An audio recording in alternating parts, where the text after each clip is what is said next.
Hello students. और कैसे हैं आप लोग? उम्मीद होगी कि आप लोग भी बढ़िया होंगे और आपकी पढ़ाई भी जो है बहुत अच्छी चल रही होगी। आज हम लोग लेकर आए हैं क्लास 11th का chapter work energy power. Work energy power. देखिए बेटा, ये चैप्टर जो है वो आपका 11th में भी है और यही वीडियो जो सेम है ये काम आएगी क्लास 9th के लिए, क्योंकि क्लास 9th में भी चैप्टर है वर्क एनर्जी पावर। और जहाँ हम 11th में पढ़ते हैं तो 11th में भी हमें मिलता है फर्स्ट वॉल्यूम में वर्क एनर्जी पावर चैप्टर। अब बात आती है कि इस चैप्टर में क्या क्या है। ये चैप्टर बेटा नीट के एग्जाम में या जेईई के एग्जाम में ये बड़े स्कोरिंग चैप्टर्स होते हैं। नीट में तो एक क्वेश्चन जिससे हर साल आता था पहले, है ना, कहीं आपको वर्क डन निकालने के लिए आता था या फिर वेरिएबल फोर्स की वजह से वर्क डन निकालने के लिए आता था, या फिर मोमेंटम और काइनेटिक एनर्जी के बीच में रिलेशंस पे क्वेश्चंस आते थे। तो इस तरीके से बड़े स्कोरिंग चैप्टर्स है, तो हम इनको देखते हैं। सबसे पहले बात करते हैं कि वर्क क्या है ना। वर्क क्या है, पहले वर्क समझेंगे, फिर इसके बाद एनर्जी, फिर इसके बाद पावर। तो स्टेप बाय स्टेप समझेंगे। सबसे पहले वर्क क्या है और वर्क को हम कैसे डिफाइन कर सकते हैं। तो सिंपल सी बात है कि अगर किसी बॉडी पे अगर हम फोर्स अप्लाई कर रहे हैं और बॉडी जो है वो फोर्स की डायरेक्शन में अगर डिस्प्लेस हो रही है तो इसे हम लोग क्या कहते हैं, वर्क कहते हैं। अब डेली लाइफ में तो बहुत सारे वर्क होते हैं जो आप करते हैं, चाहे वो आपका हंसना हो, खाना हो, पीना हो, सोना हो, बहुत सारे वर्क करते हैं। तो अब डेली लाइफ में होने वाले जो वर्क हैं उनको तो हम अगर डिफाइन नहीं कर सकते हैं, तो अगर हम वर्क की डेफिनेशन के बारे में अगर थोड़ा सा दिमाग लगाए तो क्या है कि अगर किसी बॉडी पर फोर्स लगाया जाए और बॉडी फोर्स की डायरेक्शन में डिस्प्लेस हो जाए। अब ये जरूरी नहीं कि फोर्स की डायरेक्शन में बॉडी डिस्प्लेस हो, फोर्स के अपोजिट डायरेक्शन में भी डिस्प्लेस हो सकती है, परपेंडिकुलर डायरेक्शन में भी हम फोर्स लगा सकते हैं डिस्प्लेसमेंट के।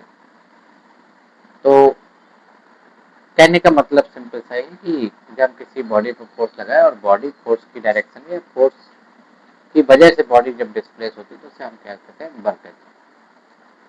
तो आपने पढ़ा होगा W equal to F S, force into displacement. अगर हम बात करें तो फोर्स क्या है, वेक्टर है, और एस भी क्या है, वेक्टर है। और अगर हम बात करें कि ये फोर्स है क्या, कांस्टेंट फोर्स है, ये कांस्टेंट फोर्स है।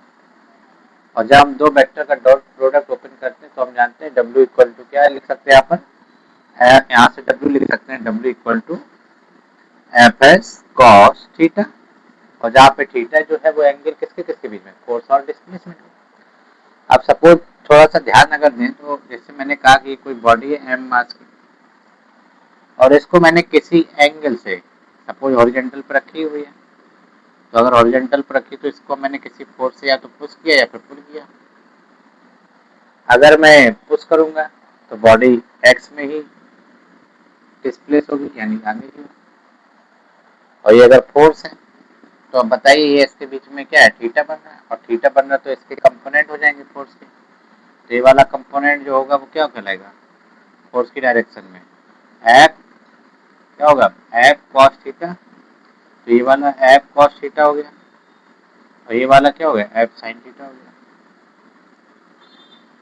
अब हमेशा हम डिस्प्लेसमेंट की डायरेक्शन में ही देखेंगे, जहाँ डिस्प्लेसमेंट हो रहा तो उसके लिए कंपोनेंट क्या है, एफ कॉस थीटा। यहाँ से डब्ल्यू इक्वल टू क्या हो गया, एफ कॉस थीटा, और डिस्प्लेसमेंट कितना, x into x into x. तो यहाँ से डब्ल्यू इक्वल टू आ गया हमारा एफ एक्स कॉस थीटा, ये आ गया। अब यहाँ से हम कह सकते हैं कि वर्क जो है वो तीन टाइप के होते हैं। There are three types of work. Types of work की अगर बात करें, टाइप्स ऑफ वर्क, तो बेटा मेनली क्या है कि टाइप्स ऑफ वर्क की बात करें तो there are three types of work, है ना। पॉजिटिव वर्क नंबर वन, पहला क्या हो सकता है, पॉजिटिव वर्क है। Positive work, negative work, negative work आ गया हमारा, नेगेटिव वर्क, और तीसरा होता है हमारा जीरो वर्क, यहाँ पर हम कह सकते हैं जीरो वर्क, ये जीरो वर्क। अब अगर इनको डिफाइन करा जाए तो पॉजिटिव वर्क क्या है, नेगेटिव वर्क क्या है और जीरो वर्क क्या है, तो इसको आसानी से डिफाइन कर सकते हैं। तो पहले हम लोग समझते हैं कि पॉजिटिव वर्क क्या है। पॉजिटिव वर्क क्या है तो उसको ध्यान से देखिए बेटा। पॉजिटिव वर्क को हम कह सकते हैं कि पॉजिटिव वर्क, पॉजिटिव वर्क क्या कह सकते हैं पॉजिटिव वर्क कि when force and displacement are applied in the same direction, जब किसी बॉडी पर फोर्स और डिस्प्लेसमेंट की डायरेक्शन सेम तो वो पॉजिटिव वर्क होगा। जैसे हमने कहा कि सपोज ये बॉडी है और इस पर फोर्स भी मैंने इस डायरेक्शन में लगाया और बॉडी का डिस्प्लेसमेंट भी इसी डायरेक्शन में, तो बताइए क्या force and displacement are in same direction, और दोनों सेम डायरेक्शन में, तो इसका मतलब है कि पॉजिटिव वर्क होगा। अभी पॉजिटिव वर्क को जैसे हम लोग कभी कभी कह देते हैं कि अच्छा काम, अच्छा काम क्या होगा कि जिस जगह आपको जाने के लिए कहा जाए और अगर आप उसी जगह पर पहुंच जाते हैं तो इसका मतलब आप उसका कहना मान रहे हैं, और जब किसी का आप कहना मानते हैं तो क्या है, पॉजिटिव है, अच्छा काम है, अच्छी बात है। और जब आप किसी की बात को नहीं मानते, यानी अगर किसी ने कहा कि आपको वहाँ नहीं जाना और आप वहीं पे जा रहे हैं, तो इसका मतलब क्या है, उसके अगेंस्ट जा रहे हैं, और जब अगेंस्ट जाएंगे तो क्या होगा, गलत काम हो जाएगा वो। तो गलत काम होगा तो उससे हम नेगेटिव वर्क कह सकते हैं। और एक थर्ड होता है जीरो वर्क, जीरो वर्क या किसी को कहते हैं नल वर्क। नल का मतलब ऐसे कभी कभी नहीं कहते कि आप लोग क्या है, नल्ले है ना, नल्ले का मतलब है कि आप कुछ काम के नहीं है, यानी कि आपका वर्जन क्या है, जीरो है। तो जीरो कब होगा, पॉजिटिव कब होगा और नेगेटिव कब होगा, तो उसके लिए पॉजिटिव वर्क मैंने बताया क्या कि when force and displacement, force and displacement are in same direction, are in same direction, same direction, अगर फोर्स और डिस्प्लेसमेंट जो है वो सेम डायरेक्शन में है तो वहां पर पॉजिटिव वर्क होगा। तो इसको हम अगर वैसे भी समझें तो एक दूसरा अल्टरनेटिव मेथड से कि W इक्वल टू होता है बेटा एफ एस कॉस थीटा, और तुम जानते हो कि फोर्स भी क्या वेक्टर है और डिस्प्लेसमेंट भी वेक्टर है, और जब दो वेक्टर सेम डायरेक्शन में होते हैं, जब दो वेक्टर सेम डायरेक्शन में होते हैं तो उनके बीच का एंगल होता है 0 डिग्री। तो यहाँ पर थीटा की वैल्यू क्या हो जाएगी, 0 डिग्री, 0 डिग्री। और जब 0 डिग्री होगा तो आप यहाँ पर रखेंगे तो क्या होगा, W equal to F S cos zero, और कॉस जीरो की वैल्यू कितनी होती है, तो यहाँ से क्या हो जाएगा, W इक्वल टू आ जाएगा हमारा एफ एस। ये बताइए यहाँ पर क्या पॉजिटिव आ रहा है कि नहीं आ रहा। और वैसे भी आप समझिए कि जीरो पर अगर वैल्यू है, थीटा की वैल्यू जीरो है, थीटा की 0 डिग्री से लेके 89 डिग्री तक कॉस में ये सब वैल्यू क्या होती है, पॉजिटिव होती है। चाहे वो कॉस जीरो की वैल्यू हो तो पॉजिटिव होगी, कॉस 30 की वैल्यू हो तो पॉजिटिव होगी, 45 की वैल्यू हो तो पॉजिटिव होगी, 90 नहीं होना चाहिए, 89 तक हो सकता है। अगर 90 हो गया तो वहाँ जीरो हो जाएगा।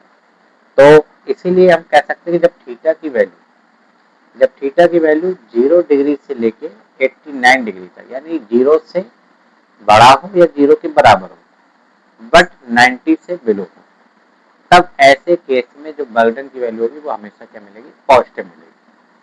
तो ऐसे भी डिफाइन कर सकते हैं। आप कहीं किसी क्वेश्चन में आ गया 45 डिग्री और आपसे पूछा जाए कि नेचर ऑफ वर्क, तो उसमें हमें करना कुछ नहीं है, बस देखा है कि थीटा की वैल्यू 45 है, इसका मतलब 90 से बिलो है, तो उसका नेचर क्या होगा, पॉजिटिव होगा। क्लियर बात। दूसरा बात करते हैं कि नेगेटिव वर्क क्या है। जैसे हम बात करें नेगेटिव वर्क क्या है, तो नेगेटिव वर्क में क्या होगा बेटा कि जब फोर्स, किसी बॉडी पर फोर्स अगर ये लगाया जा रहा है और इसके अपोजिट अगेंस्ट में डिस्प्लेसमेंट हो रहा हो, तो आप जानते हैं कि when force and displacement are in opposite direction then theta equal to 180 degree. जब दो वेक्टर अपोजिट डायरेक्शन में होते हैं तो उनके बीच का जो एंगल होता है वो क्या, 180 डिग्री। और बेटा फॉर्मूला आप जानते हैं, W इक्वल टू क्या होता है, एफ एस कॉस 180 डिग्री, और कॉस 180 डिग्री की वैल्यू होती है -1। तो यहाँ से W इक्वल टू क्या माइनस के एफ एस हो जाएगा। इसका मतलब है कि यहाँ पर थीटा की वैल्यू 180 थी, तो यहाँ पर W क्या है नेगेटिव है। तो इसका मतलब है कि जब फोर्स और डिस्प्लेसमेंट अपोजिट डायरेक्शन में हो तो वर्क डन की वैल्यू क्या होगी नेगेटिव होगी। या इसको हम ऐसे दूसरे अल्टरनेटिव मेथड से समझते हैं कि अगर थीटा की वैल्यू 90 से ज्यादा हो, 90 ना हो, 90 से ज्यादा हो और 180 के बराबर हो या फिर 180 से कम हो, थीटा की वैल्यू यानी 91 से लेके और थीटा की वैल्यू 180 डिग्री तक, ये सारी वैल्यू कॉस में क्या होती है माइनस की होती है। अब जैसे मैंने कहा कॉस 180, 180 तो माइनस 1 हो गया। मैंने कहा 120, तो कॉस में 120 देखिए 180 से क्या है नीचे है और 90 से ज्यादा है, तो इसका मतलब ये कहाँ पर होगा, इसका वर्क डन का नेचर क्या होगा नेगेटिव होगा। तो नेगेटिव एग्जांपल हम लोग क्या कह सकते हैं, work done by friction force, work done by friction force या work done against the gravity will भी क्या होगा नेगेटिव हो जाएगा। अगर ग्रेविटी के अगेंस्ट आप देखेंगे वर्क डन तो क्या होगा नेगेटिव होगा, ग्रेविटी के साथ देखेंगे तो क्या होगा पॉजिटिव होगा। और फ्रैक्शन फोर्स में भी तो यही होता है कि जब फ्रैक्शन का मतलब है कि फ्रैक्शन फोर्स क्या है अपोजिंग फोर्स है जो किसी बॉडी के रिलेटिव मोशन का अपोज करती है, और रिलेटिव मोशन का अपोज करेगी तो इसका मतलब मोशन अगर फॉरवर्ड डायरेक्शन में है तो उसके लिए फ्रैक्शन क्या होगा बैकवर्ड। तो इसका मतलब जिस डायरेक्शन में बॉडी मोशन करेगी उसी डायरेक्शन में डिस्प्लेसमेंट होगा, लेकिन फ्रैक्शन उसके अपोजिट होगा। तो यहाँ फोर्स और डिस्प्लेसमेंट दोनों क्या है अपोजिट डायरेक्शन में, तो इसलिए वहाँ पे वर्क डन की वैल्यू क्या होगी नेगेटिव। तीसरा अगर बात करें तो जीरो वर्क, तो जीरो वर्क क्या हो गया यहाँ से नेगेटिव, ये नेगेटिव वर्क है। जीरो वर्क की अगर बात करें तो जीरो वर्क क्या है कि जीरो वर्क का मतलब है कि क्या है फोर्स, किसी बॉडी पे फोर्स हम ये लगा रहे हैं और डिस्प्लेसमेंट क्या है, या मैं कहूँ कि ये डिस्प्लेसमेंट है और फोर्स ऐसे लगा रहे हैं परपेंडिकुलर। तो इसका मतलब है when force and displacement are in perpendicular direction, जब किसी बॉडी पर लगाया गया फोर्स और डिस्प्लेसमेंट एक दूसरे के परपेंडिकुलर हो, जब परपेंडिकुलर होंगे तो बेटा थीटा की वैल्यू क्या होगी 90 होगी। तो थीटा की वैल्यू यहाँ से 90 होगी, तो यानी कि cos W इक्वल टू क्या आ गया एफ एस cos 90, और cos 90 की वैल्यू क्या होती है जीरो, तो इसका मतलब वर्क डन की वैल्यू भी हमें क्या होगी जीरो हो जाएगी। तो यानी जब किसी बॉडी पर या तो किसी बॉडी का डिस्प्लेसमेंट जीरो तो वर्क डन जीरो हो जाएगा, या किसी बॉडी पर फोर्स और डिस्प्लेसमेंट एक दूसरे के परपेंडिकुलर तो भी हमें थीटा की वैल्यू क्या मिलेगी 90 मिल जाएगी और वर्क डन की वैल्यू क्या होगी जीरो हो जाएगी। इसका एग्जाम्पल क्या कह सकते हैं हम लोग जीरो वर्क, हाँ बताइए बताइए बताइए जीरो वर्क डन का एग्जाम्पल।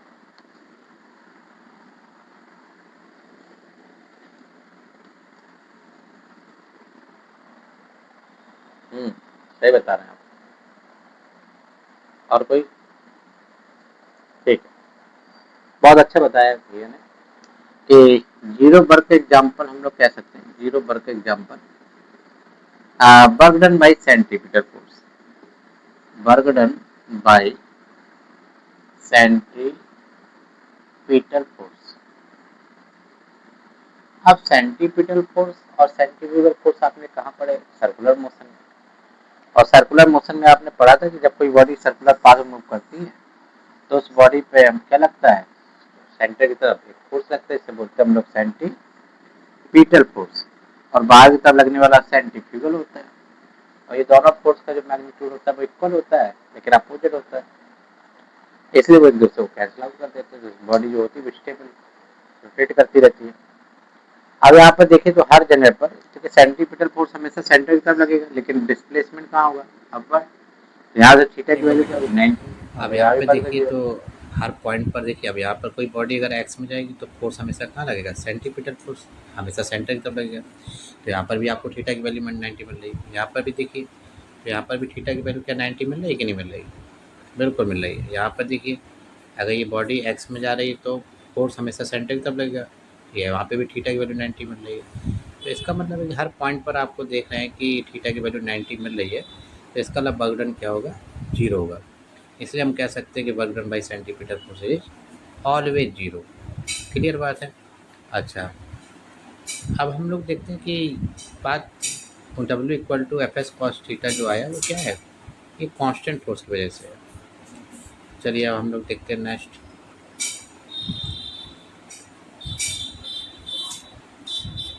अब हम लोग पढ़ते हैं बेटा कि W equal to F S cos theta जो हमने अभी पढ़ा हुआ है ना। तो ये किसके लिए पढ़ा हुआ है, ये कांस्टेंट फोर्स के लिए, यानी work done by constant force equal to F S cos theta where F is the constant force. Clear? ठीक है, तो वेरिएबल के लिए हम लोगों ने पहले भी पढ़ रखा हुआ है, ये है work done by constant force.